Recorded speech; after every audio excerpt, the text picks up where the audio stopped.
Boa tarde a todos. Sejam bem-vindos a mais um dia de evento da Sente-se, na nossa última semana. Antes de eu passar a palavra para os nossos convidados, eu queria dar uns pequenos avisos que a gente tem dado ao decorrer das semanas. Por favor, chequem se vocês estão realmente inscritos nas atividades. Nós não vamos poder fazer o credenciamento de vocês se vocês não estiverem inscritos na atividade. Então, aqueles que não tiverem certeza, por favor, chequem, tá bom? As perguntas elas vão ser feitas depois da fala dos nossos convidados, então vocês podem fazer as perguntas no chat, que quando chegar na hora, a gente vai transmitir para eles. Bom, eu quero dar as boas-vindas aos nossos convidados, que são eles o Eduardo Félix, que é enfermeiro especialista em enfermagem de doenças infecciosas. Atuação junto à AIDS Healthcare Foundation Brasil, graduado em enfermagem pela UFPI. O Rodrigo Serrão, que é psicólogo, mestrando em psicologia, especialista em saúde, com ênfase em terapia intensiva. E a Tainá Conde, ativista LGBTI+, e pelos direitos humanos, psicóloga, pós-graduanda em saúde mental e atenção psicossocial e terapias cognitivas comportamental. Eu passo a palavra para os nossos convidados. Boa tarde. Olá, boa tarde a todos.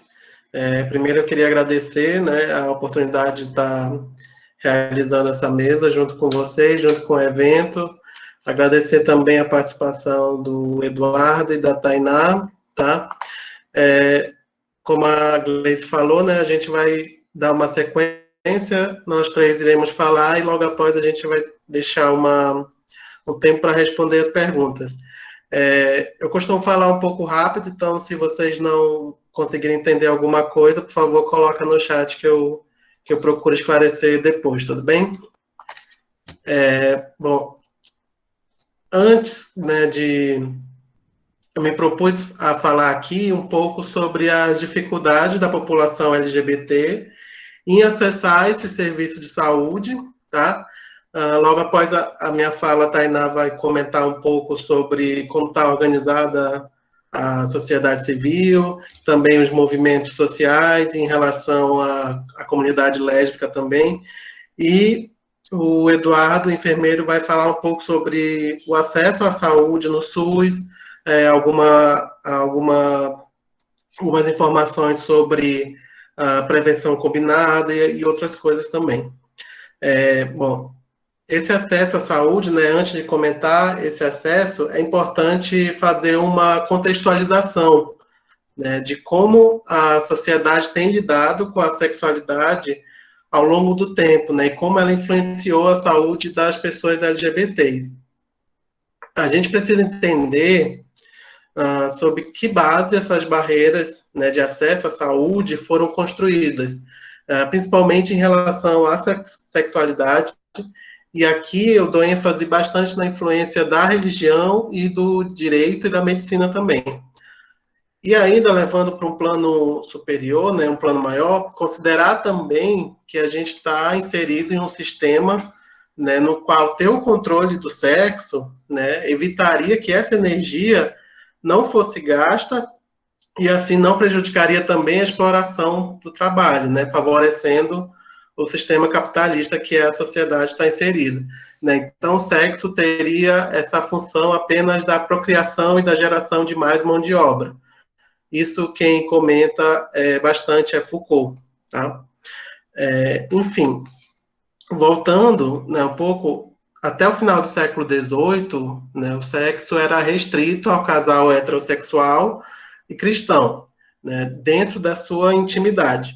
E isso quem garantia era a igreja e a lei. E o que tornava a punição, nesse caso, era, dentro desse critério de normalidade, né, das relações heterossexuais, o que tornava a punição eram os desvios, né? Desde a sexualidade da criança, dos loucos, dos criminosos, do estupro e da própria homossexualidade. Então, a partir do século XVIII, o Estado também vai exercer uma função de polícia do sexo, tá? No sentido de contabilizar, por exemplo, nascimento, filhos legítimos, ilegítimo, ou identificar também o início das práticas sexuais né? Vai analisar as proibições, os métodos anticonceptivos, identificar, vai dar o início, né, do que a gente chama de biopoder. Enquanto que na esfera pedagógica, por exemplo, né, isso também é Foucault que fala, ele vai acontecer um silêncio, ou seja, não irá falar, comentar sobre, por exemplo, o sexo das crianças e dos adolescentes, por exemplo. Então, entra a medicina, né, inaugurando o que ele chama de ciência da sexualidade, né? O que vai caracterizar esse prazer, ela vai criar patologias, tanto orgânicas quanto mentais, ela vai investigar, né, esses instintos, esses distúrbios, vai dispensar bastante tempo pesquisando sobre as práticas sexuais, né, o que ela considerava desvio da legitimidade, né, vai se criar uma loucura moral. Por exemplo, alguns documentos da época relatavam como neurose genital, né, degenerescência, né, ou desequilíbrio psíquico também. E a partir desse momento, né, o que antes era considerado um pecado pela igreja, uma má conduta pela lei, passa a ter um critério de definição desses sujeitos. O que antes, esse sujeito passou a ter um diagnóstico, ou seja, passou a ter um estigma. E essa ciência da sexualidade, ela deixa de dar ênfase em uma prática, né, de obter prazer, e passa a focar, na verdade, na identidade desse indivíduo, né, e aí cria-se o preconceito. Então, o que a gente vai ter? Uma medicina e uma psiquiatria disseminando uma ciência da sexualidade com uma visão biológica, reprodutora e heterossexual, tá? E essa tentativa de exercer esse poder sobre esses corpos, essas pessoas, é o que sustenta também a visão da igreja e do Estado. Essa visão médica, ela chegou até os nossos dias, tá? E um exemplo clássico para falar disso é que só em 1990, né, a OMS deixa de considerar a homossexualidade como transtorno e ela sai dessa lista de doenças. O que é importante compreender que essa patologização dessas práticas sexuais que diferem da heterossexual, ela pode ser considerada como surgimento da heteronormatividade, né, o que se tornou também um paradigma que vai regulamentar a forma como as sociedades de hoje, né, se organizavam em relação ao sexo e ao gênero. Então, essa patologização, ela vai abrir espaço para o surgimento do estigma, com foco, né, como eu já falei, no indivíduo e não mais no seu comportamento. E quando eu estou falando de estigma, eu estou falando a partir do conceito de Goffman, tá, que considera o estigma nas relações sociais, né? Ele vai nascer nas relações sociais e vai ele distingue 3 tipos de estigma. O primeiro estigma é o da deformidade, que ele chama de abominações do corpo. O segundo estigma é o estigma de caráter, né, como os vícios, e é nesse tipo de estigma que se inclui a homossexualidade. E o terceiro estigma que ele caracteriza é o estigma de raça ou da religião. Vale ressaltar ainda que esse estigma ele é considerado a origem da maioria das dificuldades, preconceitos e discriminações que as pessoas LGBTs têm e passam quando procuram um serviço de saúde, tá? O estigma vai acontecer como? Vai acontecer quando um determinado grupo vai se deparar em uma sociedade, na sociedade que a gente vive, né, vai se deparar com outro grupo que considera estranho ou inferior. E aí acontece uma tentativa de categorizar esse grupo, né? E aí o estigma vai acontecer justamente nessa relação. E quando o Goffman se volta para olhar para a pessoa estigmatizada, ele comenta que ela pode assumir 2 posturas. A do sujeito desacreditado, tá? Quando assume uma característica que faz esse estigmatizado, essa característica que o estigma tem, ou já está óbvio na visão das pessoas, ou também vai assumir uma postura de desacreditável, quando a característica que configura o estigma não é facilmente percebida pelos outros, tá? E essas duas posturas a gente pode observar, por exemplo, nos serviços de saúde, tá? Quando eles recebem uma pessoa LGBT para ser atendida. Por exemplo, quando uma pessoa trans, que ainda não passou por um processo transexualizador ou ainda não fez a hormonoterapia, entra em um espaço de serviço de saúde, imediatamente é percebida pelas outras pessoas que podem fazer pré-julgamento, né, devido à sua suposta atitude fora da norma, né, fora da heteronormatividade. Então, o que o Goffman explica? Essa pessoa assume, né, uma postura de desacreditada. De acordo com o Wikipédia. Deixa eu... por outro lado, uma pessoa LGBT que não expressa a sua orientação sexual ou gênero que assume, né, ela vai assumir, primeiramente, uma postura de desacreditável, né, mas que ao revelar a sua orientação ou seu gênero, ela passa para a posição de desacreditado. E a partir dessas posturas, né, que proporcionada pelo estigma, né, que essas pessoas recebem, as outras pessoas podem se comportar de maneira discriminatória, tá? E pode acontecer também uma situação bem comum, que é a internalização desse estigma, tá? E esse estigma, esse preconceito por parte das pessoas LGBTs, ou seja, elas podem assumir esse estigma, né? Assumir como uma identidade doente, uma identidade má, imoral, falsa, né? Ter atitudes de vergonha, né? Ter pensamentos de que é pecadora, de que é merecedora de ser punida, né?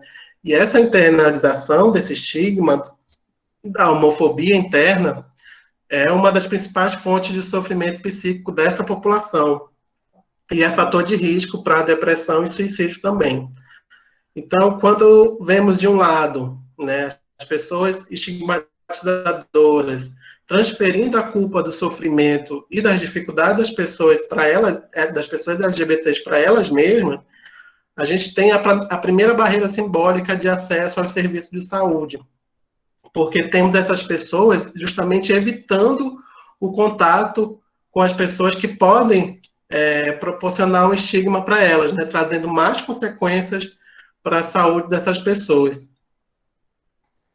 Dentro do SUS, o que a gente pode notar?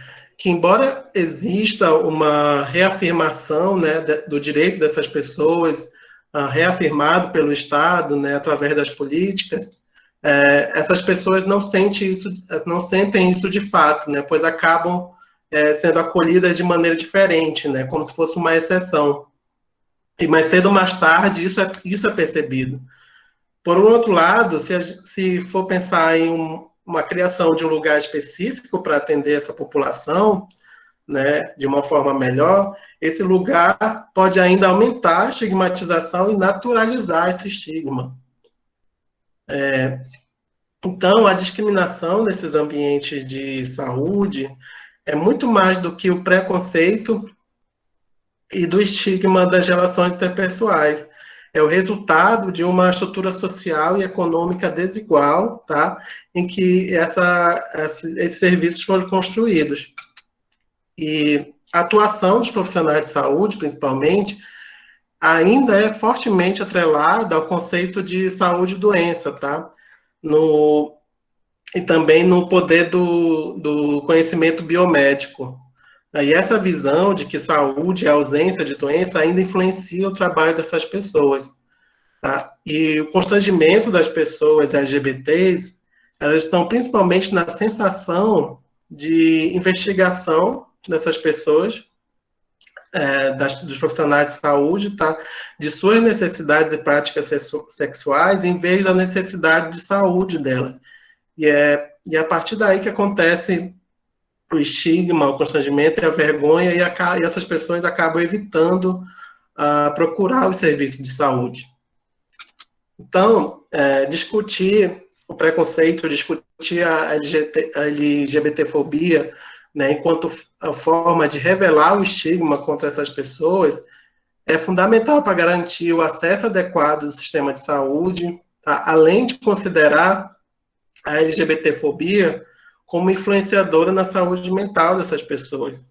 Algumas pesquisas já mostram o quanto ela está relacionada, tá, com o isolamento, né, com experiências de isolamento, experiências de baixa autoestima, violência verbal e física, e a rejeição social. Ou seja, para se pensar a saúde LGBT, a gente precisa ir além do completo bem-estar físico, mental e social, né?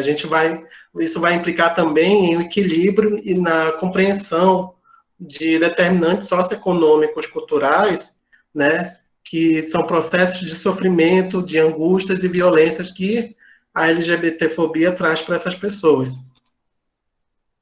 Outro ponto na trajetória da saúde LGBT, tanto no Brasil quanto no mundo, acontece com o surgimento do HIV, né, que foi considerada a peste gay.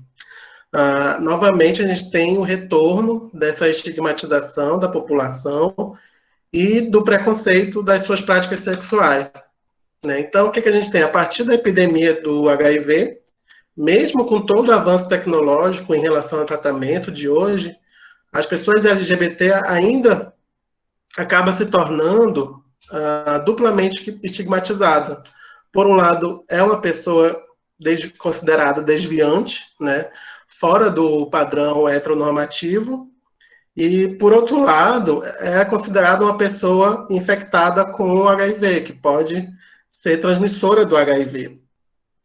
E como a medicina ainda é impregnada com essa filosofia biomédica, né, ela vai estabelecer critérios para lidar com o vírus, de como controlar esse vírus, e dessa forma também controlar o corpo dessas pessoas. Então a gente vai ter políticas voltadas exclusivamente para lidar com o HIV e criação de serviços de saúde voltados para o atendimento das pessoas infectadas, para o tratamento dessas pessoas, materiais de educação e materiais de prevenção. E, principalmente, a gente vai ter um foco excessivo na saúde da pessoa LGBT associada ao HIV e negligenciando outras formas de adoecimento dessa população.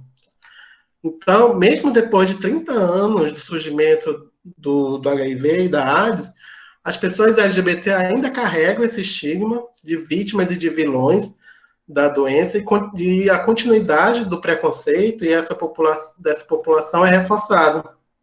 Mas, mesmo com o perfil epidemiológico da infecção tem mudado muito, por exemplo, a infecção cresce hoje em dia bastante em jovens héteros e mulheres, negros e pobres, e a população LGBT é considerada ainda vulnerável.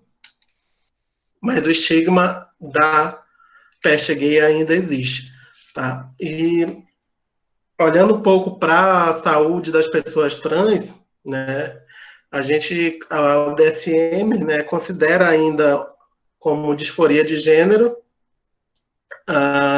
não contempla as reivindicações, né, que a população possui, e mesmo com o conceito de transexualidade na medicina, né, para o critério, né, de processo transexualizador, né, ele não considera a complexidade, a subjetividade que é ser uma pessoa transexual, né, e baseia esse critério ainda na definição, né, vindo do binarismo masculino, feminino, né, e da heteronormatividade, ou seja, se é uma pessoa trans, ela só pode ser uma pessoa trans se ela se decidir se ela quer ser homem, se ela quer ser mulher, e não contempla, né, a medicina não contempla as outras subjetividades em relação ao gênero e orientação e expressão. Nesse sentido, a Butler também vai falar que, por um lado, esse poder biomédico vai instrumentalizar, né, o acesso à saúde, mas, por outro lado, vai trazer novos sofrimentos, né, principalmente associado do estigma, né, dessa vez associada ao diagnóstico psiquiátrico.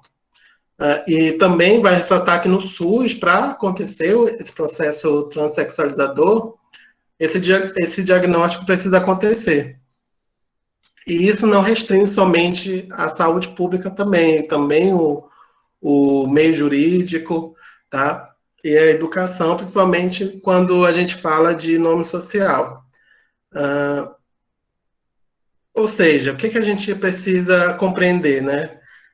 Precisamos ter uma visão ampliada dessas identidades de gênero, das subjetividades dessas pessoas e das suas vivências, das suas vulnerabilidades, né?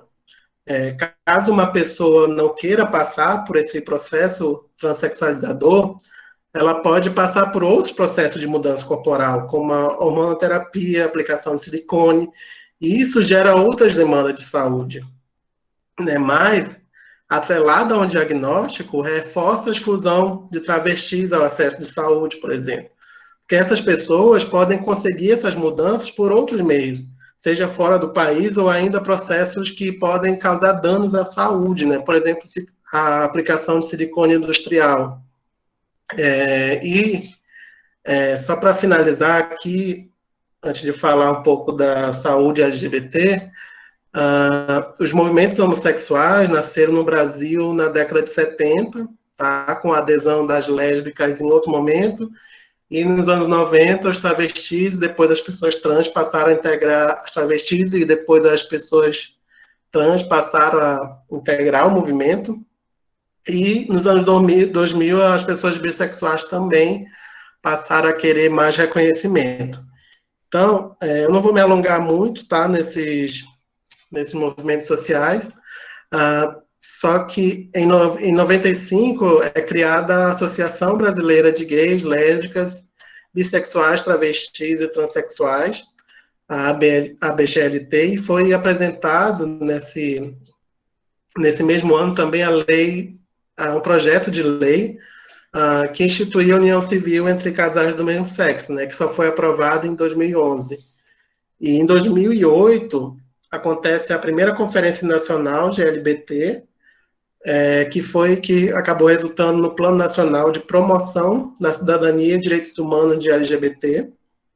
E só em 2011, o Ministério da Saúde lança a Política Nacional de Saúde Integral LGBT.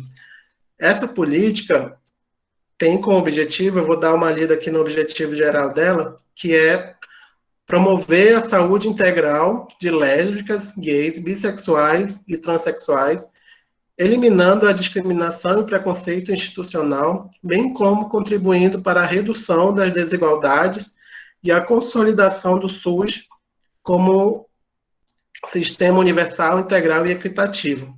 É interessante, essa política foi construída para atuar nas 3 esferas da complexidade da saúde, né? Tanto primária, secundária e terciária. E o interessante desse objetivo é observar que ela faz referência ao preconceito institucional, né? Ou seja, demonstrando que uma das vulnerabilidades da população LGBT em acessar os serviços de saúde é justamente na questão do preconceito institucional, né? No preconceito também dos profissionais de saúde. Só para falar um pouco dos objetivos específicos, eu vou ler aqui para vocês, tá bom? A política também visa instituir mecanismos de gestão para atingir maior equidade no SUS, com especial atenção às demandas da população LGBT, incluídas as especificidades de raça, cor, etnia, ampliar o acesso da população LGBT aos serviços de saúde no SUS, né, garantindo respeito em um serviço de qualidade e resolutivo de suas demandas, qualificar a rede de serviços do SUS para a atenção e o cuidado integral dessa população, garantir o acesso ao processo transexualizador na rede do SUS, nos moldes regulamentados, promover iniciativas voltadas à redução de riscos e oferecer atenção aos problemas decorrentes do uso prolongado à saúde da população LGBT, no que diz respeito ao uso excessivo de medicamentos, drogas e fármacos, especialmente para travestis e transexuais, definir estratégias setoriais e intersetoriais que visem reduzir a morbidade e a mortalidade de travestis, buscar no âmbito da saúde suplementar a garantia da extensão da cobertura dos planos e seguros privados de saúde ao cônjuge dependente, atuar na eliminação do preconceito e da discriminação da população LGBT nos serviços de saúde, garantir o uso do nome social de travestis e transexuais, fortalecer a participação de representações da população LGBT nos conselhos e conferência de saúde, né? Incluir as ações educativas nas rotinas dos serviços de saúde voltadas à promoção da autoestima desta população. O que é válido ressaltar aqui é que essa política, né, de acordo com algumas pesquisas, ela tem mais uso político do que necessariamente a efetivação, né, dessas ações, principalmente no combate ao estigma e do preconceito. Ou seja, ela acaba servindo apenas como uma diretriz e não como política propriamente dita. Então, para resumir aqui e fechar a minha fala e passar para a Tainá, existem 3 momentos históricos em relação à saúde LGBT. A primeira, lá no fim do século XVIII, né, é focada no indivíduo doente, né, numa ciência da sexualidade. O segundo momento já é o momento do foco do HIV, né, e o excessivo foco do HIV relacionado com a saúde LGBT. E o terceiro momento é o que a gente está vivendo hoje, que é a luta constante, né, essa militância que a gente sempre tenta compartilhar conhecimento quando a gente pode, e o foco no combate ao preconceito, né, e à discriminação e o tratamento desigual, que é o principal desafio à atenção integral à saúde dessa população, que é principalmente a dificuldade que as pessoas LGBTs encontram de acessar o serviço de saúde, elas evitam esse serviço e acabam tendo consequências principalmente para a sua saúde mental. Agora eu passo para a Tainá comentar a fala dela. É isso. Obrigado, gente.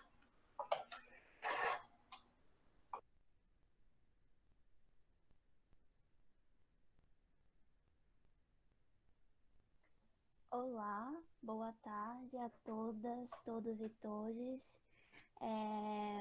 A minha fala, pessoal, vai estar focada em alguns espaços o qual eu transito. Um deles é a ciência psicológica, sou psicóloga com foco em gêneros, sexualidades, corporeidade e feminismo, a psicologia dentro dessas perspectivas, que são transversais, né? Ok, deixa eu só.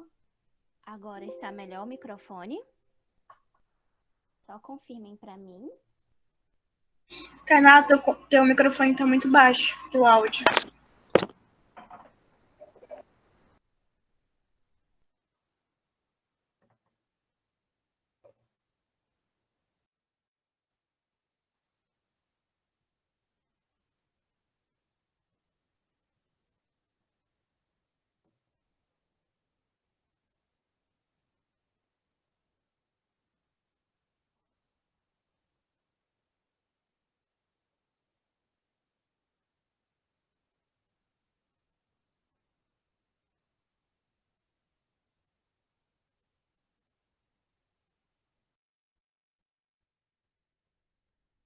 Tainá?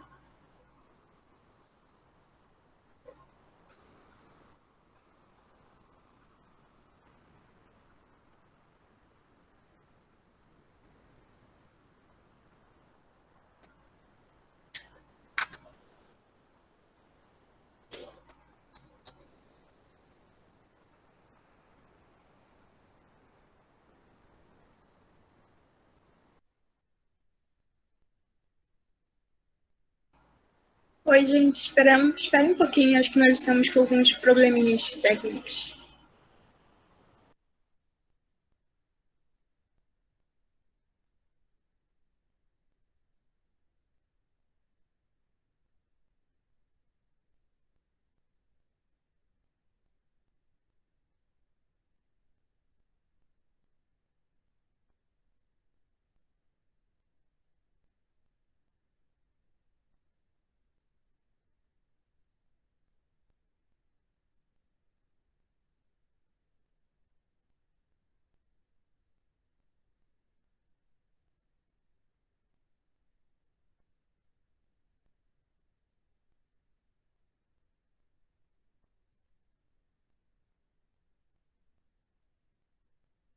Tainá, tenta falar sem o fone. Eu tava com fone, né? Tenta sem o fone.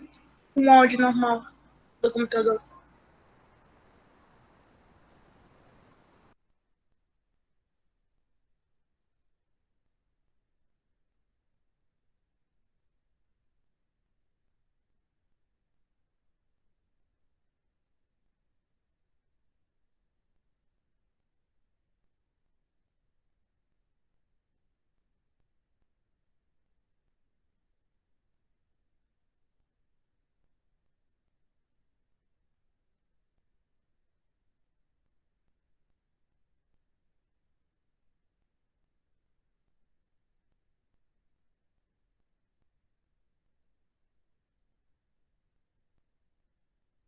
Tainá.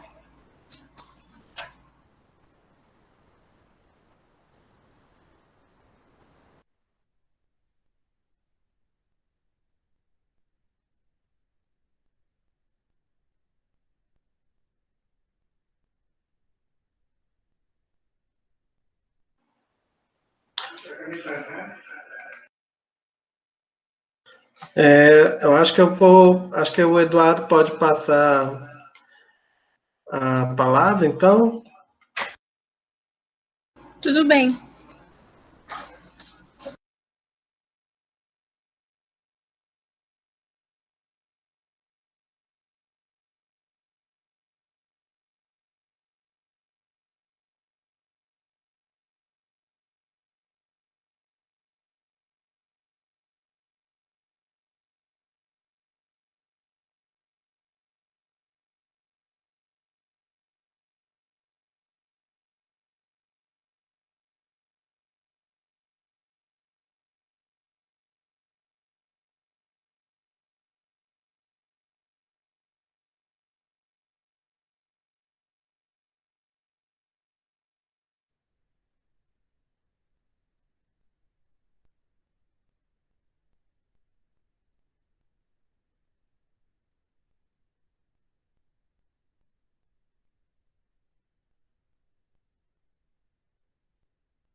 Tainá, tenta entrar e sair de novo da sala para ver se melhora.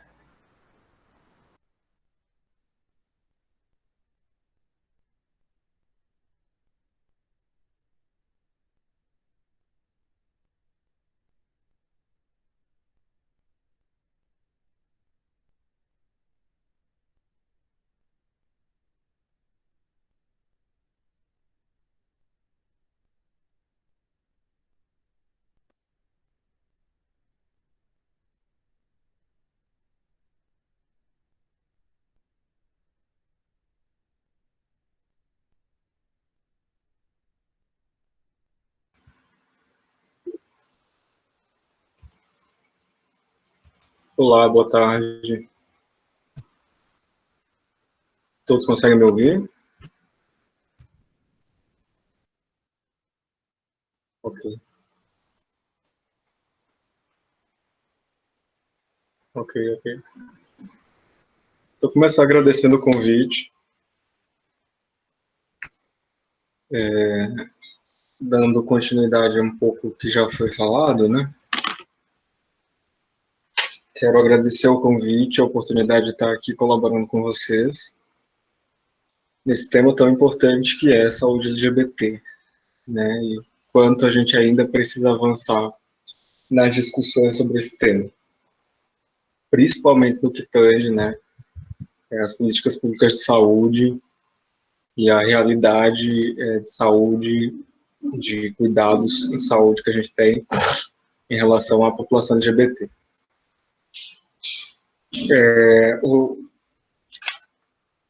O Rodrigo começou falando um pouco sobre... Ele fez um panorama histórico interessante em relação a um pouco da história do movimento LGBT. Ele falou um pouco sobre a ideia de estigma, né, e o quanto o estigma acaba sendo um marco importante quando a gente fala de saúde LGBT, né? E terminou finalizando contando um pouco sobre a história do HIV, né, e o quanto a história do HIV também foi marcante para a história do movimento LGBT como um todo, né? Então, como é que a gente pensa hoje na saúde, a saúde LGBT? Né? O Rodrigo citou a Política Nacional de Saúde LGBT, que é uma ferramenta muito importante, né? Ela surge no momento em que houve a necessidade de se ouvir essa demanda, né?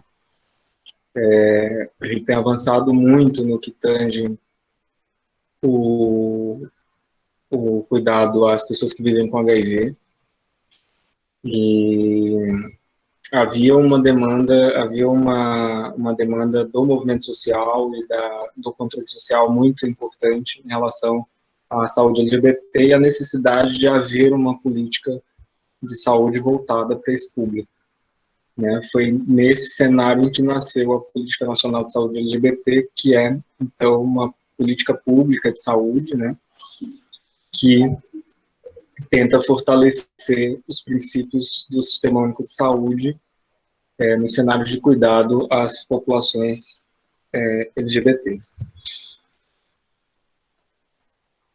Então, o Rodrigo contextualizou um pouco quais são os marcos referenciais, né, dessa política, quais são as diretrizes dessa política, o que ela objetiva, de fato, né? E eu acho que o que é mais importante na efetivação da política é o principal objetivo que ela possui, que é fortalecer, além de fortalecer os princípios do SUS, garantir o acesso da população LGBT aos serviços de saúde, né?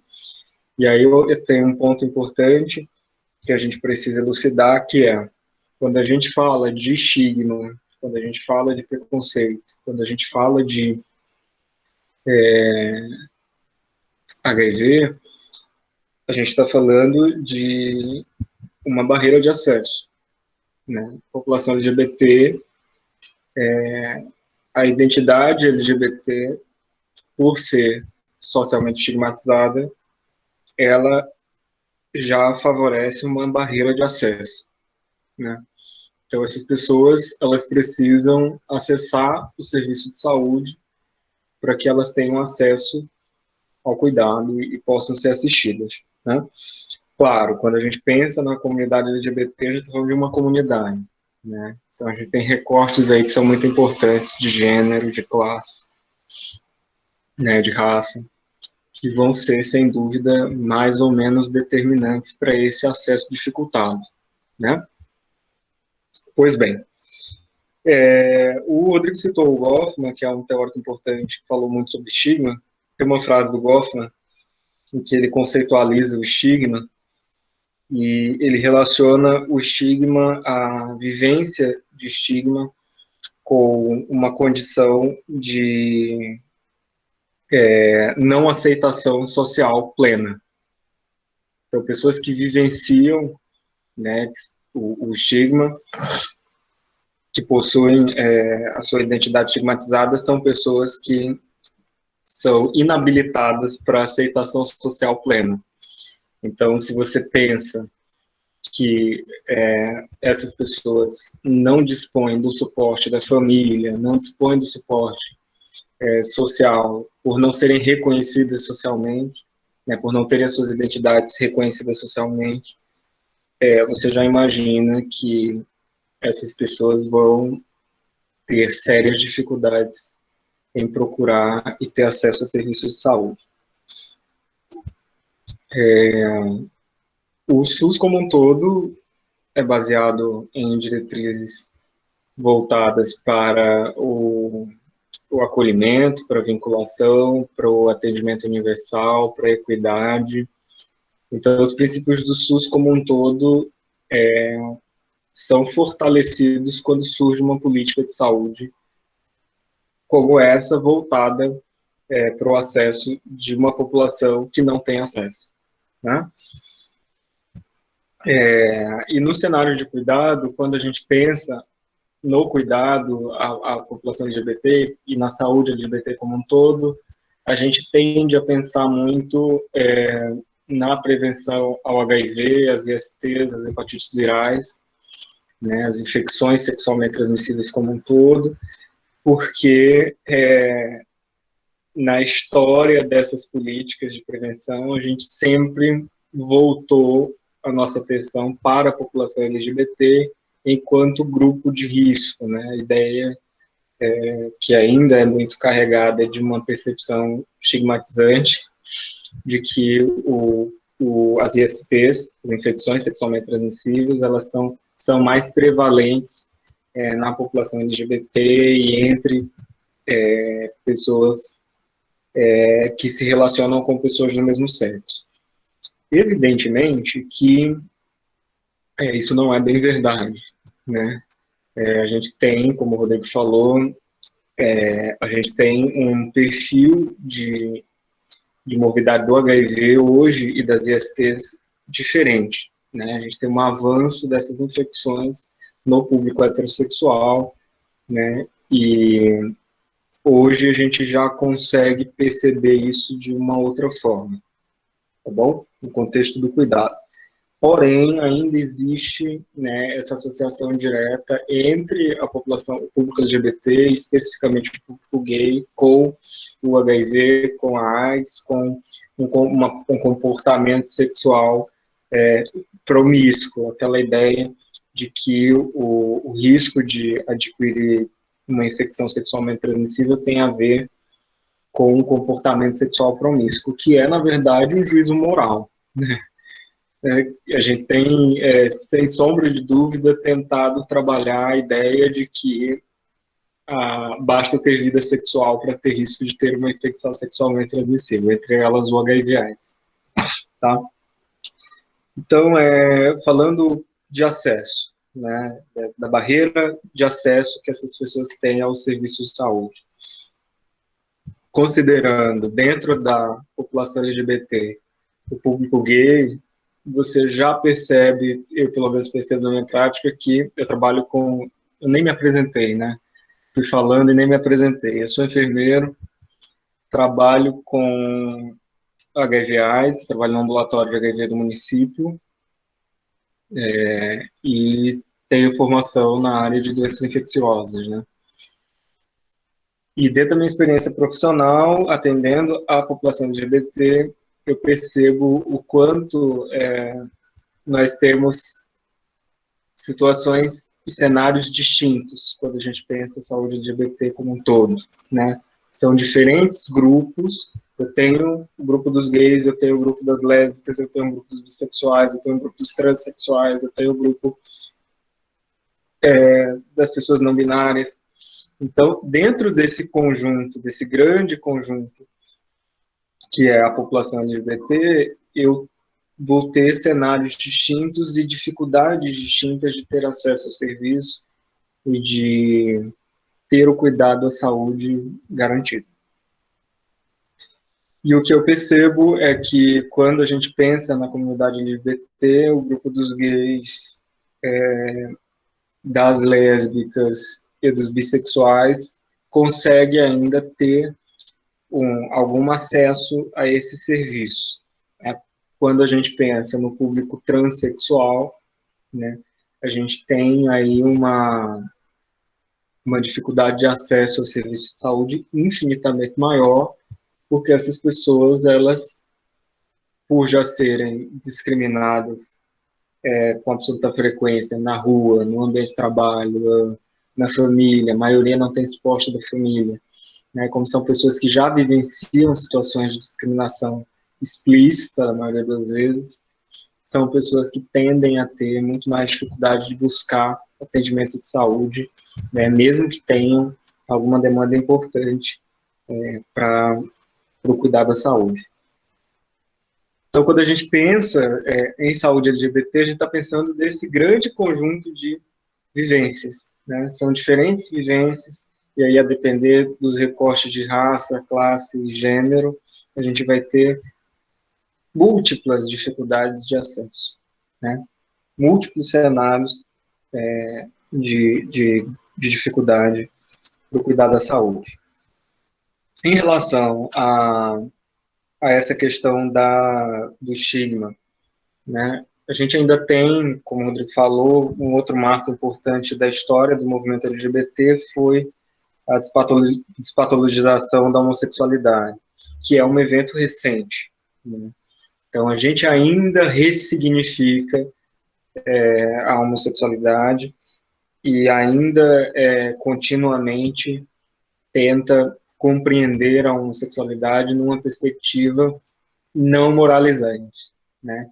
E é muito importante que a gente reflita sobre isso, né, enquanto profissional de saúde, né, a necessidade de nós abordarmos a população LGBT de forma acolhedora, né? E para abordar de forma acolhedora, para fortalecer o acolhimento e conseguir o vínculo que a gente precisa com essa população para que ela se mantenha, né, cuidando da saúde, é muito importante que a gente não faça uma abordagem moralizante, né? A gente não faça nenhum tipo de juízo dessa pessoa quando ela busca atendimento. Fortalecer o acolhimento, eu acho que é uma estratégia muito, muito, muito importante para o cuidado à saúde LGBT, à população LGBT, e talvez seja o nosso maior desafio, né? Porque, veja bem, quando uma pessoa busca um serviço de saúde e ela é mal atendida, isso constitui uma experiência negativa, né? Então, essa pessoa tende a ter uma maior dificuldade de retornar àquele serviço para buscar atendimento de novo, ou se ela for porque realmente necessita, ela vai ter uma resistência maior, dependendo da forma como ela for abordada. Então, sem dúvida, o acolhimento é o ponto-chave, né, para a gente garantir um acesso melhor. Com o acolhimento, a gente consegue vincular, enquanto equipe de saúde, ao paciente, né, a pessoa que está sendo cuidada, e a gente consegue garantir que essa pessoa fique retida no serviço, né, que ela retorne ao serviço, que ela busque atendimento, que ela seja atendida, né. Então, é uma cadeia, o processo de cuidado é uma cadeia de eventos, né. Esses três aspectos são diretrizes da política de saúde LGBT e são diretrizes também da política nacional de HIV/AIDS, né? Então, no cenário de cuidado às pessoas que vivem com HIV, o acolhimento é estratégico. E no cenário de cuidado à população LGBT, o acolhimento também é estratégico. É o acolhimento que vai fortalecer essa relação, esse vínculo com a equipe de saúde que é tão importante, né? No contexto do HIV/AIDS, para adesão ao tratamento, que é a maior dificuldade que a gente vivencia, né? E na saúde LGBT, para uma perspectiva de saúde integral, para que essas pessoas sejam atendidas e que sejam vistas enquanto pessoas, né? Enquanto pessoas que também têm demandas, que também precisam de atendimento e que precisam ser vistas de forma, né, integral, precisam ter as suas demandas atendidas de forma integral. Pensar que a saúde física, assim como a saúde mental, são fundamentais para que essa pessoa tenha saúde de fato, né? Ok? Basicamente era isso que eu tinha para falar em relação ao cenário de cuidado às pessoas com HIV. Eu acho que é muito importante que a gente consiga pensar na saúde LGBT para além das infecções sexualmente transmissíveis, né? Eu acho que esse espaço aqui é um espaço interessante para isso, é um espaço onde a gente pode discutir outros aspectos da saúde LGBT, né? A saúde LGBT não está só atrelada a doenças transmissíveis, ela está atrelada a N outras demandas que são importantes, a saúde mental, né? A população LGBT, por não ter apoio familiar, né? A depender da pessoa e do contexto, por não ter suporte familiar, por não ter suporte social, são pessoas que geralmente, né, são mais vulneráveis a quadros psiquiátricos, a demandas mesmo emocionais. Então, pensar para além das infecções sexualmente transmissíveis, pensar para além das doenças transmissíveis é muito importante. Esse espaço é um espaço de construção disso, né? E a população, em relação à saúde LGBT, qual tem sido a estratégia atual, né, principal? A gente vive um cenário de cuidado, né, e hoje, assim, uma perspectiva mais ampla, as pessoas conseguem vivenciar a sua sexualidade de forma mais aberta, né, acho que isso é um fato. Hoje, a gente fazendo um comparativo com os anos 80, quando surgiu o HIV, hoje a gente tem uma possibilidade de expressão da sexualidade melhor, né? Então, hoje a gente já vivencia experiências de cuidado em que a gente atende pessoas que têm múltiplas parcerias, né? E tudo bem, você ter uma parceria sexual fixa ou você ter múltiplos parceiros, tudo bem, tranquilo, a gente não está, enquanto profissional de saúde, para fazer juízo disso, de maneira nenhuma, né? A gente tem que pensar no gerenciamento do risco, na gestão do risco, né? Pensar que a gente está ali também para direcionar essa pessoa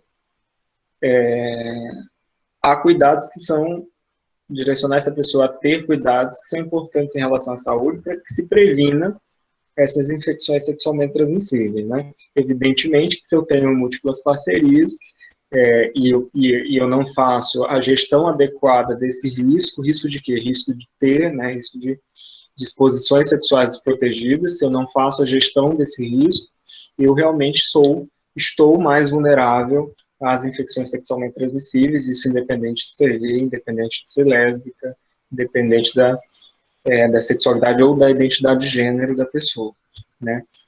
Então, pensar na gestão do risco foi uma estratégia de saúde implementada pelo Ministério da Saúde, que se chama prevenção combinada, né?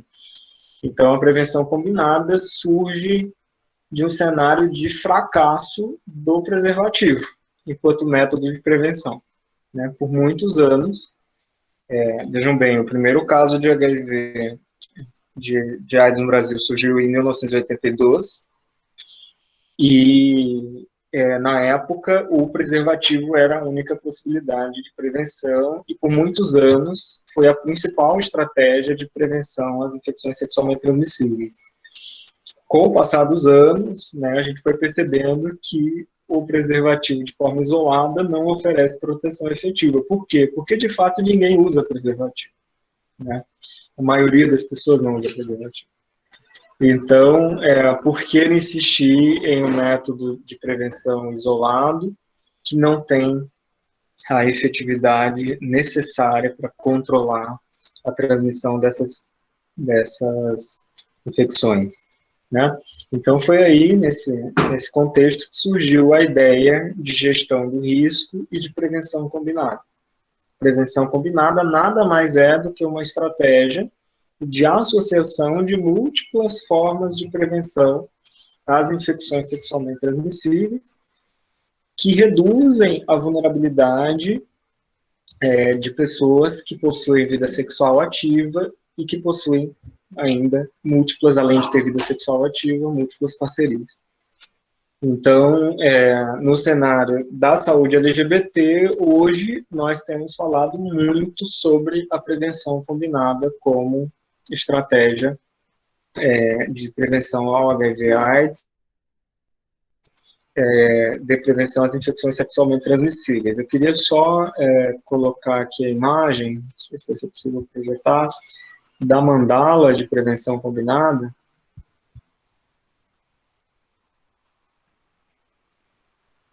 Não sei se vocês estão vendo,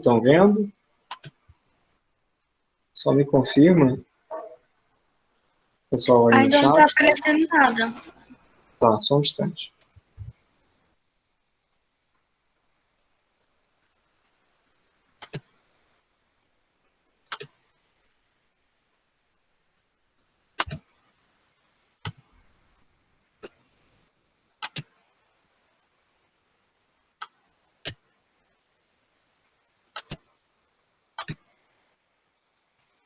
Apareceu? Agora sim, está começando a aparecer. Apareceu. Tá. Então, veja bem, o que essa imagem mostra? Essa imagem é uma mandala, que a gente chama de mandala de prevenção combinada, e ela mostra os métodos de prevenção possíveis às infecções sexualmente transmissíveis. Hoje, a gente não trabalha com a ideia de grupo de risco, como eu falei, né? Essa ideia, ela está carregada de muito estigma, né? De se pensar que as ISTs e o HIV/AIDS são prevalentes no grupo gay e no grupo LGBT, em razão de uma ideia de promiscuidade, etc., que hoje a gente já conseguiu, na medida do possível, superar. Estamos em processo de superar essa ideia de que o HIV tem a ver com comportamento sexual promíscuo, né? Isso é um juízo moral, basta você ter vida sexual ativa para você ter risco de ter uma infecção sexualmente transmissível. Então, hoje a gente trabalha com a ideia não mais de grupos de risco, mas sim populações-chave, né? E aí, quais são as populações-chave para essa política de saúde? As populações mais vulneráveis às infecções sexualmente transmissíveis, né? Entre elas, a população LGBT, tá bom? Temos outras populações-chave também, né? Por exemplo, pessoas que vivem em situação de rua, né? São pessoas que precisam ter um olhar diferenciado em relação a isso, né?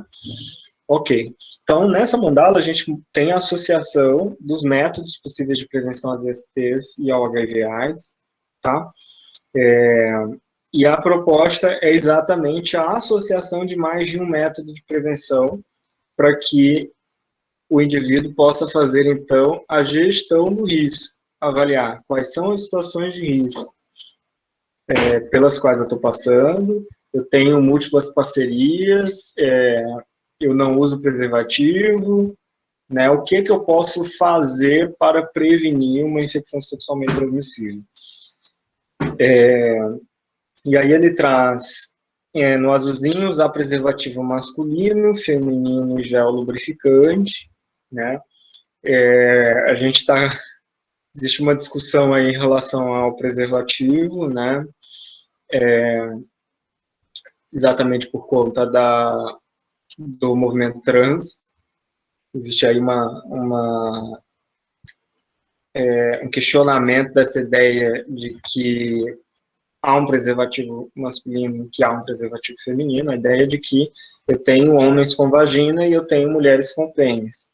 Então, em vez de me referir ao preservativo quanto preservativo feminino e preservativo masculino, preservativo para pessoas com vagina, preservativo para pessoas com pênis. Existe essa discussão aí dentro do movimento transexual. Mas, nessa janelinha azul, você vê o preservativo como uma das possibilidades de prevenção, né, e não como a única possibilidade de prevenção, né? Do lado direito aí, lado direito não, um pouquinho acima do quadradinho azul, do preservativo, você vai ver, tratar todas as pessoas vivendo com HIV/AIDS. Por que a importância disso? Por que tratar alguém com HIV é uma forma de prevenir HIV? Porque pessoas em tratamento não transmitem, né? não transmitem. Pessoas que possuam HIV, que estejam em tratamento com carga viral suprimida, não transmitem HIV para outras pessoas. Então, o tratamento do HIV hoje interrompe a transmissão sexual. Então, pessoas que vivam com HIV, que estejam em tratamento, não transmitem. Então, se elas não transmitem, elas previnem que seus parceiros tenham HIV.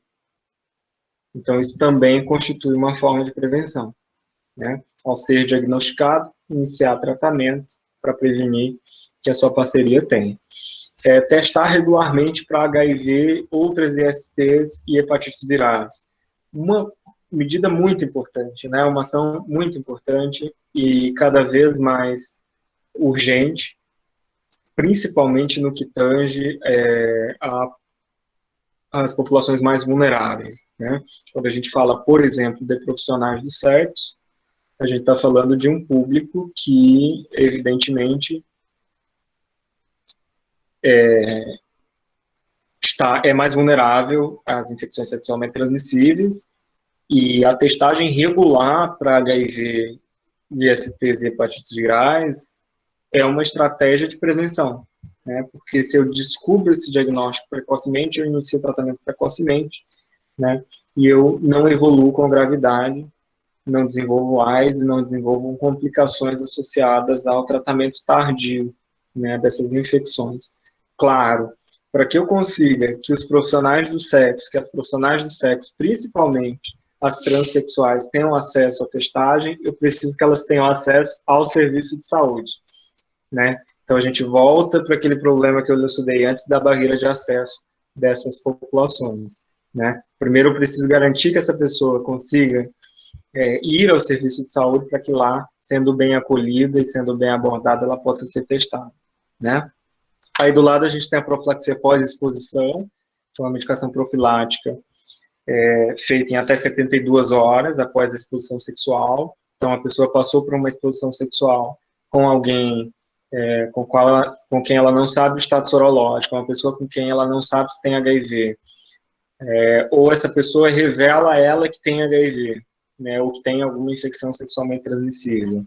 Essa pessoa pode procurar um serviço de saúde, relatar que ela passou por uma exposição sexual, né, desprotegida, ela teve uma relação sexual desprotegida, passou por uma exposição sexual, e o parceiro revelou, ou a parceira revelou que ele tinha HIV ou tinha alguma IST. Essa pessoa vai ser abordada e a profilaxia pós-exposição vai ser ofertada para essa pessoa, que é uma medicação utilizada por 28 dias para prevenir essa infecção por HIV, né? Então, é uma medicação que efetivamente inibe a replicação do HIV de modo a prevenir, dentro, claro, dessas 72 horas após a exposição sexual, essa medicação consegue prevenir que o HIV se replique e a infecção se desenvolva, né? É um recurso terapêutico que a gente não imaginava 15 anos atrás, né? Isso não era uma possibilidade, e hoje é um recurso terapêutico muito importante no contexto do HIV e da saúde LGBT, né? O que mais? Do lado a gente tem a profilaxia pré-exposição, que é a medicação que você toma antes de passar pela situação de exposição sexual, né? Ela tem alguns critérios específicos, ela é direcionada para uma população-chave específica, né? Ela não é aberta ao público em geral, ela é voltada para casais sorodiferentes, quando um tem HIV ou uma outra IST, no caso HIV, e o outro não tem, um casal sorodiferente, para gays, homens que fazem sexo com homens, e para a população transexual. Principalmente os profissionais do sexo, né? Voltada principalmente também aos profissionais do sexo, que precisariam, então, se prevenir de possíveis exposições sexuais de risco, né? Então, imunização para hepatite, HPV, a redução de danos, que é uma estratégia terapêutica também muito importante, diagnosticar e tratar pessoas com IST e hepatites virais. Então, você percebe aí que é uma cadeia, né, de várias possibilidades de associação de métodos de prevenção. Então, hoje, o cenário de cuidar da saúde LGBT tem se voltado bastante à prevenção combinada e ao fortalecimento da prevenção combinada como estratégia de prevenção às ISTs, ao HIV e às hepatites virais. Tá bom? Acho que agora vai voltar a imagem. Então, prevenção combinada é isso, né? É nesse sentido que a gente tem trabalhado no contexto do HIV/AIDS, no contexto da saúde LGBT. E só para finalizar, queria finalizar reforçando a importância de nós fortalecermos dentro da nossa prática diária os princípios do Sistema Único de Saúde, fortalecer a universalidade, fortalecer a equidade, fortalecer esses princípios que vão garantir o acolhimento das populações mais vulneráveis. Nós não temos vulnerabilidade só entre a população LGBT, né? A gente tem inúmeras outras populações que também são vulneráveis, que também precisam de um olhar diferenciado. Então, fortalecer o acolhimento dessas pessoas é, sem dúvida, a principal estratégia de cuidado que a gente vai precisar fortalecer para garantir que essas pessoas tenham acesso a esse serviço. Tá bom?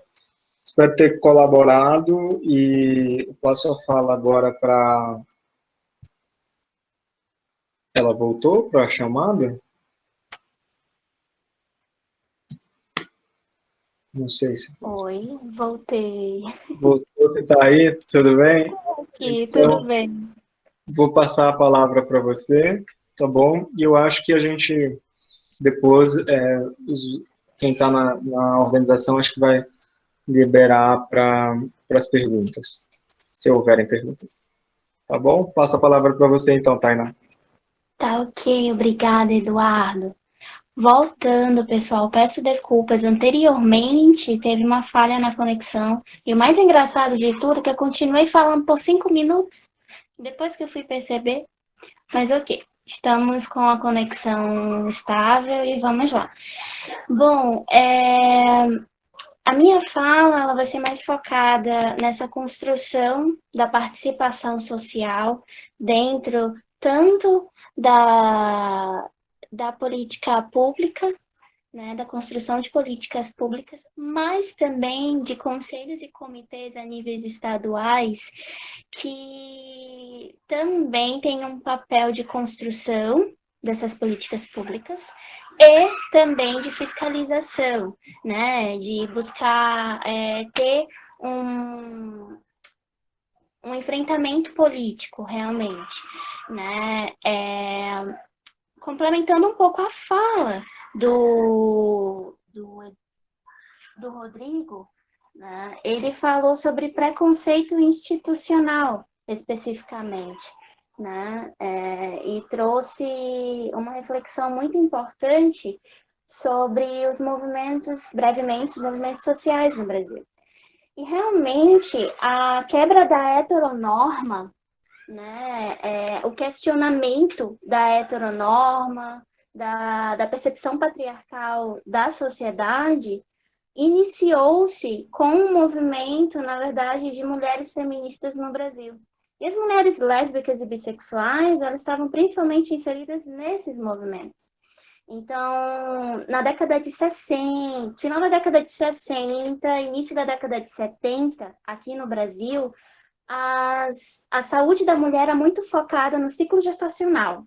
E o ciclo gestacional na questão fisiológica mesmo. Não era uma percepção integral, né? E biopsicossocial, que era justamente essa questão de sair um pouco dessa percepção de doença e cura, né? Saúde e cura. Então, assim, em 1970 começou essa reivindicação por parte do movimento feminista, onde estavam presentes as mulheres lésbicas e bissexuais, e reivindicavam, junto ao Ministério da Saúde, MS na época, que a mulher fosse atendida em todas as fases da sua vida, não apenas nesse ciclo gestacional. Daí a gente pode fazer uma reflexão em outro momento, né, com os colegas em torno do controle do corpo da mulher para poder suprir a necessidade do Estado, né? Enfim, não vamos adentrar nisso, o foco não é esse. E então, em 1983, mais ou menos depois de 13 anos de pressão política, participação social, construção de uma sociedade civil mais organizada, criaram um programa de atenção integral à saúde da mulher. Né? E nesse programa já iniciava os estudos e principalmente a pressão para que se pensasse direitos sexuais, se pensasse em direitos reprodutivos, planejamento familiar, né, em todos os ciclos de vida da mulher. E a partir disso, começou a se questionar e a saúde da mulher lésbica e bissexual cis, né, nesse contexto em questão. E aí, somente após 20 anos, né, em 2003, que com a participação social desde a década de 70, ocorreu a elaboração de políticas públicas de saúde, né, e surgiu a área da saúde da mulher e integrou-se a condição das mulheres lésbicas e bissexuais.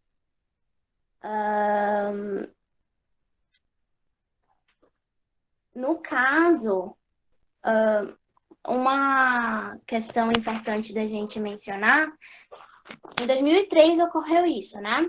Mas os movimentos GLS, que eram chamados na época, né, já surgiam nesse meio tempo, né, entre década de 70 e 2003.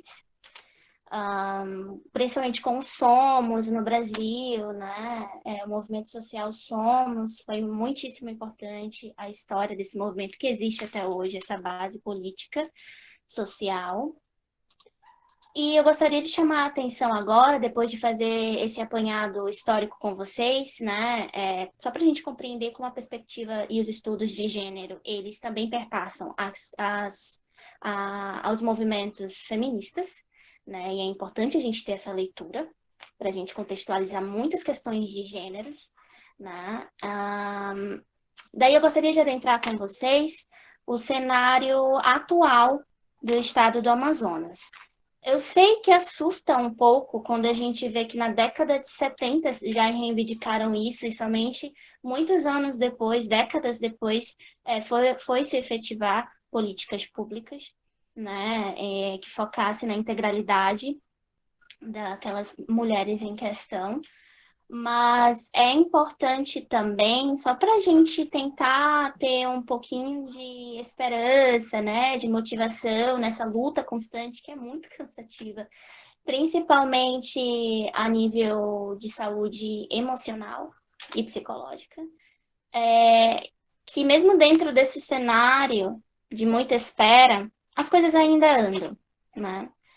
E principalmente dentro desse cenário político atual, né, no desgoverno atual, ainda há essa busca, tanto a nível institucional como a nível de sociedade civil organizada, para realmente efetivar essas políticas públicas na prática. Porque elas existem programas dentro das políticas públicas, mas eles não são efetivados na prática. Se você chega numa atenção do serviço de saúde, seja primária, seja secundária, mas principalmente a primária, né, o que ocorre? Ninguém pergunta das minhas práticas sexuais, se eu vou numa ginecologista dentro do sistema público de saúde, e no privado também, mas focando no SUS. Não pergunto sobre minhas práticas sexuais. Existe um enviesamento, né, que tem muito a ver com os valores e a construção de alguns profissionais também da área da saúde, né, e muitos dos seus instrumentos já mudou muito, mas ainda existe.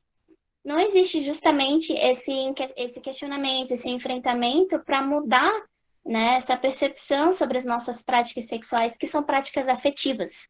Eu acho que é importante a gente ponderar isso, não se resume só a sexo, se resume a práticas afetivas. Como que eu me relaciono com essas outras pessoas? O que o Eduardo colocou anteriormente para a gente, né, sobre a prevenção combinada, a educação entre pares, né, é responsabilidade afetiva. O autocuidado já se caracteriza uma responsabilidade efetiva com o outro. Então, assim, não é somente sexo, né? É uma questão afetiva. E isso não é levado em conta, né, no nosso processo de busca por auxílio nessa esfera, auxílio em saúde nessa esfera. Né? Eu tenho um dado que foi lançado no Caderno de Atenção à Saúde da Mulher Lésbica e Bissexual, que eles colocam 2 perfis de profissionais, progressistas e conservadores. Não se enganem pela nomenclatura, porque os progressistas, eles viam a necessidade dessas mulheres lésbicas e bissexuais, contudo, temendo justamente esse preconceito institucional, né? Eles não viam como se mobilizar ali dentro. Então, ainda ficava numa omissão. E os conservadores, eles até enxergavam, mas eles diziam que isso não era papel do SUS. Né? E eu vou enviar para vocês, não sei se aqui pelo chat, creio que pelo chat dê, o link desses materiais, né? Desse caderno de atenção à saúde das mulheres lésbicas e bissexuais, que é composto por pesquisas de universidades federais de todo o país, né? E foi lançado em 2013, se eu não me engano. Então, assim, no estadual municipal, ao que se refere em políticas públicas para a saúde da população LGBT+, a passos, assim, muita espera, né? Mas conseguimos muitos avanços, mesmo no cenário de transição política e na atual política do Brasil, né? Por quê? O que temos? Para atualizar vocês um pouquinho. Atualmente, nós temos um Comitê Interinstitucional de Saúde Integral da População LGBT+, o qual eu faço parte como sociedade civil organizada, né, que compõe também esse comitê. E esse comitê é composto no nível institucional por Censa, Suzan e o UEA. Então, esse comitê ele tem como principal objetivo, principal papel, monitoramento, avaliação da gestão, focar na atenção integral à saúde, na vigilância em saúde, na educação permanente. Então, é colocar em prática mesmo, né, essa política através de ações, né, em parceria também, obviamente, com a sociedade civil organizada. Então, assim, nós já avançamos, né, tendo em vista que esse comitê teve sua primeira reunião em 2019 e já é algo efetivado, né, e no meio desse processo todo, infelizmente, ocorreu questões da pandemia, né, atrapalhando um pouquinho esse andamento. Em 2015, foi quando eu adentrei o estágio em promoção e prevenção à saúde mental na Sejusc. E eu trabalhava no Centro Estadual de Referência em Direitos Humanos Adamor Guedes, né? Era na gerência de diversidade e gênero. E lá nós atendíamos a demanda do Disque 100, principalmente, né? Contudo, atualmente não existe mais, né, o Centro Estadual de Referência em Direitos Humanos, uma grande perca para o Estado. E por que eu estou mencionando isso para vocês? A sociedade civil organizada, em parceria com o Centro Estadual, com a Sejusc, né, atendia, principalmente via Disque 100, né, foi uma demanda da sociedade civil organizada, a questão dos assassinatos da população LGBTQI no Amazonas, principalmente da população trans e travesti, né, em 2016, foram registrados 28 casos de LGBTfobia, né? Não era configurado como LGBTfobia a nível legal, mas agora é. E teve uma questão de omissão, né, do Estado em referente a isso. Então, a sociedade civil organizada se mobilizou para reivindicar que se investigasse esses 29 casos, né? E a partir daí, algo que já havia sido comentado arduamente durante muitos anos, desde 2013 por aí, que era um conselho estadual, né, LGBT. E esse conselho começou a ser mais cogitado a partir de 2016 com esse índice no Amazonas, né, em Manaus e em municípios, principalmente em Parintins. Então, ainda na gestão de 2017, também se propôs criar uma delegacia especializada em crimes contra a intolerância, a discriminação e o preconceito. E, desde então, o SECOD, né, que é o Conselho Estadual de LGBT+, iria ser composto por parte institucional e por parte de sociedade civil organizada. E até então, houve muitas mudanças, tanto de gestão, quanto consequentemente, mudanças políticas. E esse conselho, ele ainda não foi especificamente, ele não está em atuação ainda, né? Tem muitas mudanças, tanto no nome de pessoas que irão assumir os postos nesse conselho, e tudo isso é feito aberto à sociedade civil organizada, né? Através de editais que são lançados e, consequentemente, postado no Diário Oficial quando concretizado, né, tudo. Por que eu estou falando sobre isso? Porque quando a gente fala sobre acesso à saúde, né, nós estamos falando de algo muito abrangente, é uma saúde integral. Então, se essa pessoa ela não tem acesso à educação, à segurança pública, né, e principalmente e isso tudo envolve a construção de cidadania, né, essas pessoas se tornam frágeis, vulneráveis socialmente, né? Então, assim, e a discriminação fica muito mais potente quando a sociedade enxerga que essas pessoas elas estão à margem em direitos. Então, assim, a questão dos assassinatos, né, a questão do Conselho Estadual de necessitar existir uma delegacia especializada em crimes de intolerância, né, discriminação e preconceito, tudo isso faz parte de saúde. Se a gente está falando de saúde integral, né? E principalmente na esfera da saúde mental, né? Que é o que, né, por ser um curso de psicologia, também é algo que a gente deve dar muito enfoque, né? E a nossa participação, tanto como psicólogos, como população LGBTQIA+, população em geral, é muito necessária nesses conselhos. Lembrando que esse comitê o comitê interinstitucional, eu tenho que ler, senão eu não consigo pronunciar direito. E os conselhos foi algo que foi muitíssimo atacado, né, pela política vigente, e é algo que garante a participação social, garante que as demandas daquelas pessoas sejam escutadas. Uma coisa que eu sempre critiquei como acadêmica em psicologia, como mulher lésbica, participante do movimento social e agora, principalmente como psicóloga, é a questão de demanda espontânea.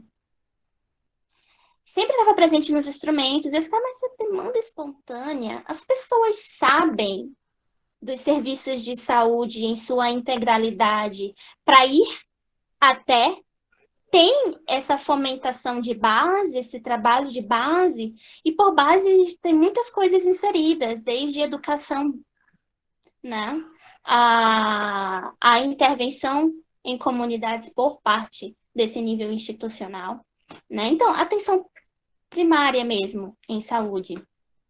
E eu sempre questionava muito isso, né? Porque as pessoas falam, a demanda é espontânea. Aí então, ok. Né? A gente coloca a responsabilização no cidadão para que ele saiba para onde se dirigir e o que procurar e o que reivindicar. Não é uma lógica viável, né? A gente sentar e esperar que venha até o sistema de saúde. Então, a gente foca muito, acaba sendo muito uma centralização, não uma descentralização, tanto em território físico, zonas, né, da cidade, como da ida até, e dessa educação de base, né? Então, assim, isso são todos princípios do SUS, do Sistema Único de Saúde, que obviamente já avançou em muitas questões, tendo em vista que a gente não tem, um neném, né? Tá em formação ainda, essa execução do Sistema Único de Saúde, e foi muito avanço em poucas décadas, ao meu ver, ainda tem que focar muito mais, obviamente. E, assim, formação política, né, é algo que nós temos que dialogar muito mais dentro da nossa vida acadêmica. Porque o que nós observamos é muitas pessoas fugindo da discussão política, ainda, né? E não deixar isso só para a parte do movimento social, né? Então, a gente tem que compreender, em síntese, a estrutura do Estado a nível institucional, né? Para a gente, então, conseguir reivindicar, como sociedade civil organizada, ou seja, coletivos sociais, associações, enfim, os direitos dessa população, da nossa população LGBTQIA+, né? E, obviamente, que aqui nós estamos em um espaço que é um privilégio, nós estamos numa graduação, no ensino superior, então nos torna ainda mais agentes de mudança, ainda mais, né, agentes de mudança, e é necessário a gente ir atrás, né? Então, assim, quais são as secretarias do Estado? O que elas fazem? Né? Como que são construídas as políticas públicas no Estado? Quais são os conselhos e comitês que regulam a fiscalização dessa gestão atual? Né? Isso tudo faz parte de formação política, de trabalho de base, né? Para que a gente possa pensar em mais programas, em mais fomentações e levar isso cidadãos na educação. Né? Então, isso é pensar de forma integral a saúde. Né? Deixa eu ver o que mais que eu tenho para ponderar com vocês. E, atualmente, nós temos a delegacia especializada em crimes de intolerância e discriminação, né? O que ainda é pouco difundido aqui em Manaus, né? Deixa eu ver aqui o endereço que eu salvei até, né? É a DEOPS, que fica no prédio da Delegacia Geral da Polícia Civil, localizada na Avenida Pedro Teixeira, no bairro Dom Pedro, zona centro-oeste da capital. Então, assim, isso ainda precisa ser muito mais disseminado, né? É direito e constitui também a saúde integral daquela população, reconhecer o que é uma discriminação, saber que é um direito seu ir até essa delegacia denunciar, né? Manter a sua integridade também, né? Através dessas denúncias, e assim a gente também acaba tendo uma visualização de como está a violência no Estado. Então, assim, a sociedade civil organizada, ela é composta por cidadãos de todos os locais possíveis, e a gente gostaria muito que essa integração academia e sociedade civil organizada ocorresse de forma muito mais frequente, né, de forma muito mais equiparada, de forma muito mais equânime. É algo que eu ainda friso muito na minha fala, e isso é possível. né? E já está ocorrendo muito mais, tá? Nossa, 2020, quando eu olho para 2015, né, em que a gente às vezes não tinha o EA, às vezes a gente não tinha o FAM, que são as referências, né? Nas reuniões que a gente estava ali batendo pauta, procurando as brechas, tentando lançar portarias, constituir comitê, conselho. Gente, teve um avanço muito grande, apesar de estarmos no desgoverno atual, né? Então, assim, esses espaços são espaços de decisão, né? E o coletivo social não é utopia. E até é importante a gente questionar muito o que é utopia e o quanto às vezes a gente se prende a essa palavra e a esse significado dessa palavra e acaba estagnando, né? Muitas das nossas buscas por mudanças. Eu creio que seja isso que eu gostaria de atualizar vocês, falar um pouquinho de um contexto histórico que às vezes as pessoas não lembram tanto, né? Que as manas lésbicas e bissexuais também estão à luta aí há um tanto, né? Há um tempo.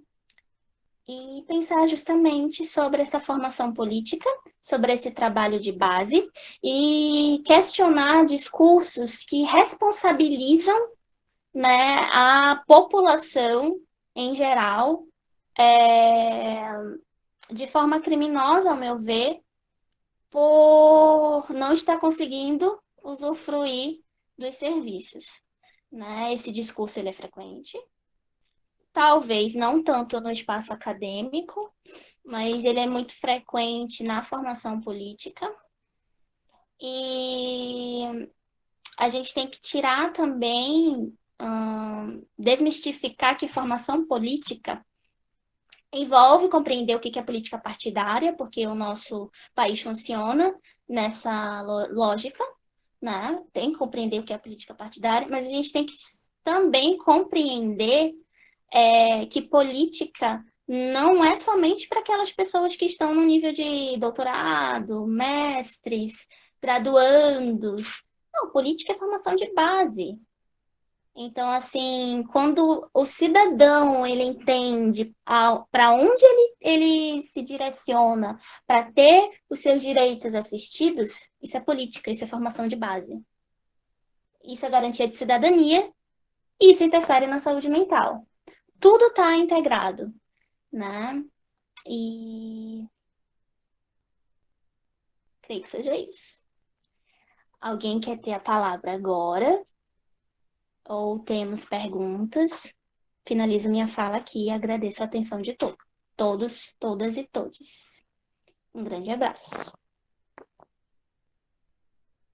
Alguém tem uma pergunta? Fale agora ou cale-se para sempre.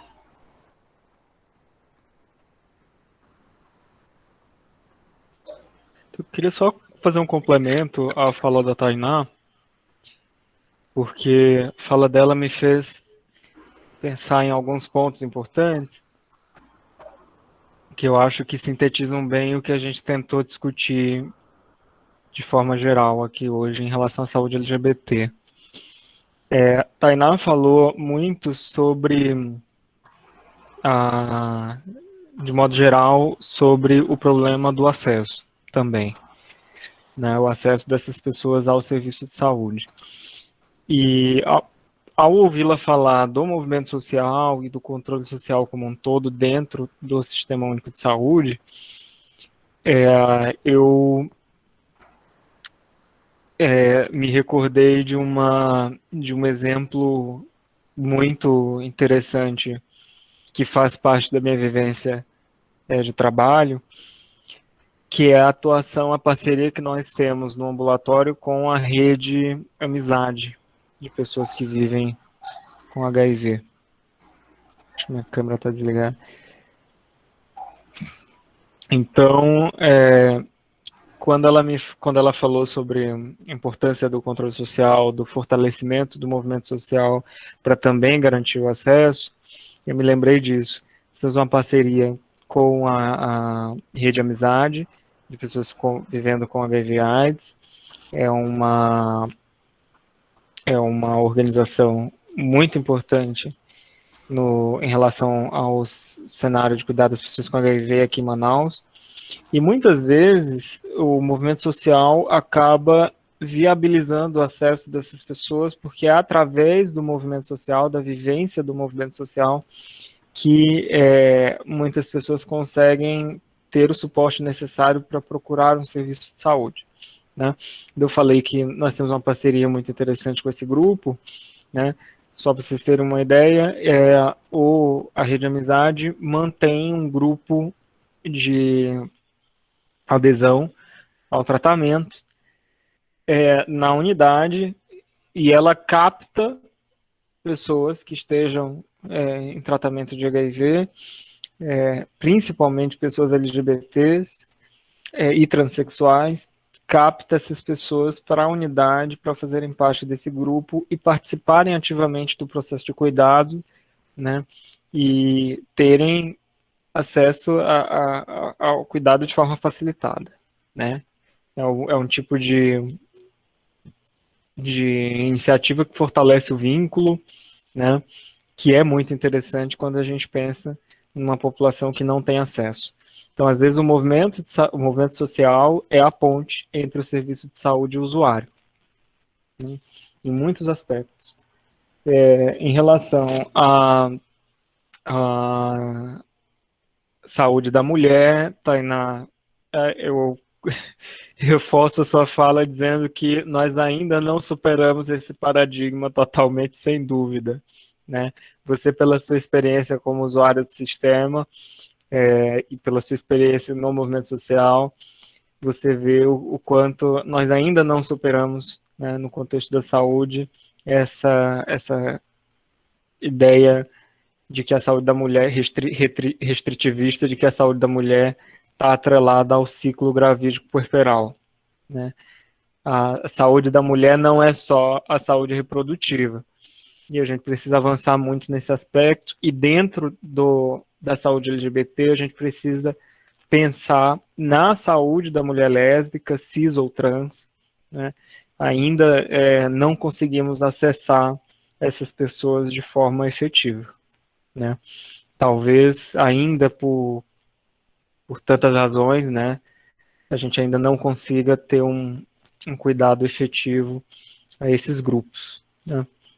Então, eu acho que fica reflexão também para quem está assistindo aqui conosco, que a gente precisa fortalecer esses laços e garantir que essas pessoas tenham um mínimo de acesso, né?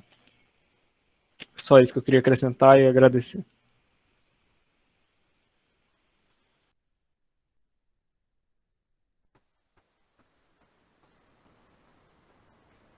Bom, já que a gente não tem perguntas, eu queria agradecer aos nossos convidados. Foi uma conversa muito importante. Obrigada por iniciarem essa discussão, é apenas o início, né? Obrigada a todos que ficaram até o final. Eu agradeço e daqui a pouco as nossas atividades da noite devem começar. Obrigada.